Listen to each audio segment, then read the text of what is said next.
Hello everyone, welcome to my ಹಳ್ಳಿ ಹಸಿವು YouTube channel. ಇವಾಗಿನ ಕಾಲದಲ್ಲಿ ಅತಿ ಹೆಚ್ಚು ಜನರಿಗೆ ಈ ಹೇರ್ ಫಾಲ್ ಅನ್ನೋದೊಂದು ಸಮಸ್ಯೆಯಾಗಿ ಕಾಡ್ತಾನೆ ಇರ್ತದೆ.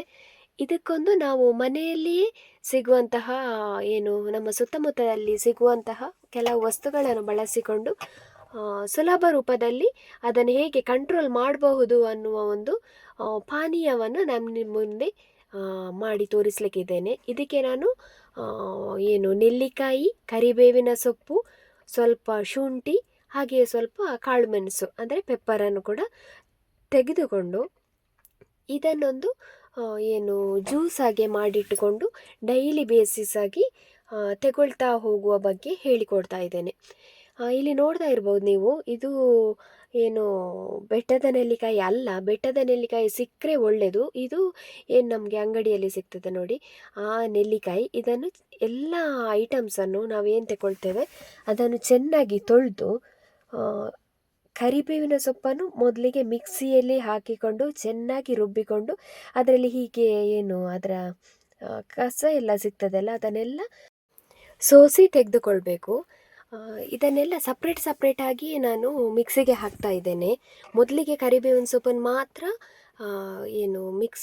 ಮಿಕ್ಸಿಗೆ ಹಾಕಿ ಆಮೇಲೆ ಸೋಸಿಕೊಂಡು, ಇವಾಗ ನೆಕ್ಸ್ಟ್ ರೌಂಡಿಗೆ ಮಾತ್ರ ನೆಲ್ಲಿಕಾಯಿಯ ಜೊತೆಗೆ ಶುಂಠಿ ಮತ್ತು ಕಾಳುಮೆಣಸನ್ನು ಸೇರಿಸಿಕೊಂಡು ಚೆನ್ನಾಗಿ ರುಬ್ಬಿಕೊಳ್ಬೇಕು. ಇದು ತರಿಯಾಗಿ ಇದ್ದರೆ ಇದರ ರಸ ತೆಗಿಲಿಕ್ಕೆ ಕಷ್ಟ ಆಗ್ತದೆ. ಸೊ ನೈಸಾಗಿ ರುಬ್ಬಿಕೊಂಡು ಇದನ್ನೆಲ್ಲನ ಇನ್ನೊಂದು ಪಾತ್ರೆಗೆ ಹಾಕ್ಕೊಂಡು ಮೊದಲು ಸೋಸಿ, ಆಮೇಲೆ ಈ ಕರಿಬೇವಿನ ಸೊಪ್ಪಿನ ರಸ ಹಾಗೂ ನೆಲ್ಲಿಕಾಯಿ ರಸ ಎರಡನ್ನು ಕೂಡ ಚೆನ್ನಾಗಿ ಮಿಕ್ಸ್ ಮಾಡಿಕೊಳ್ಬೇಕು.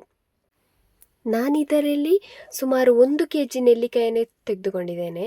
ಅಂದರೆ ಏನು ಅಂತ ಹೇಳಿದರೆ, ತುಂಬ ದಿನಕ್ಕೆ ಸ್ಟೋರ್ ಮಾಡಿ ಇಟ್ಟುಕೊಳ್ಳುವ ಉದ್ದೇಶದಿಂದ ನಾನಿಷ್ಟು ತೆಗೆದುಕೊಂಡು ಮಾಡ್ತಾ ಇದ್ದೇನೆ. ನೀವು ಬೇಕಾದರೆ ಒಂದು 3-4 ದಿನಕ್ಕೆ ಬೇಕಾಗುವಷ್ಟು ಪ್ರಮಾಣ ನೋಡಿಕೊಂಡು ಮಾಡಿಕೊಂಡು ಅದನ್ನು ಫ್ರಿಜ್ಜಲ್ಲಿ ಸ್ಟೋರ್ ಮಾಡಿ ಇಟ್ಕೊಳ್ಬೋದು. ಇವಾಗ ನೋಡಿ, ಈ ಡ್ರಿಂಕನ್ನು ಹೀಗೆ ಫುಲ್ಲು 1 ಲೋಟ ಕುಡಿಯೋದಲ್ಲ, 1 ಲೋಟಕ್ಕೆ ಒಂದು ಕಾಲು ಲೋಟದಷ್ಟು ಈ ರಸನ ತೆಗೆದುಕೊಂಡು ಅದಕ್ಕೆ ಆಮೇಲೆ ಉಗುರು ಬೆಚ್ಚಗಿನ ನೀರನ್ನು ಸೇರಿಸಿಕೊಂಡು ದಿನ ಬೆಳಿಗ್ಗೆ ನೀವು ತಗೊಳ್ತಾ ಬಂದರೆ ಖಂಡಿತವಾಗಿಯೂ ನಿಮ್ಮ ಕೂದಲು ಉದುರುದು ನಿಂತು ಹೋಗ್ತದೆ. ಇದು ಸತ್ಯ. ಇದನ್ನು ನಾವು ಉಪಯೋಗಿಸಿ ಕೂಡ ನೋಡಿದ್ದೇವೆ. ನೋಡಿ, ನಾನು ಈ ಥರ ಸ್ಟೋರ್ ಮಾಡಿ ಇಟ್ಕೊಳ್ತಾ ಇದ್ದೇನೆ. ನಿಮಗೇನಾದರೂ ಹೇರ್ ಫಾಲ್ನ ಸಮಸ್ಯೆ ಇದ್ದರೆ ಈ ಒಂದು ಡ್ರಿಂಕನ್ನು ಕುಡಿದು ನೋಡಿ. ರಿಸಲ್ಟ್ ಸಿಕ್ಕಿದರೆ ಕಮೆಂಟ್ ಮಾಡಿ ಹೇಳೋದನ್ನು ಮಾತ್ರ ಮರಿಬೇಡಿ. Thank you.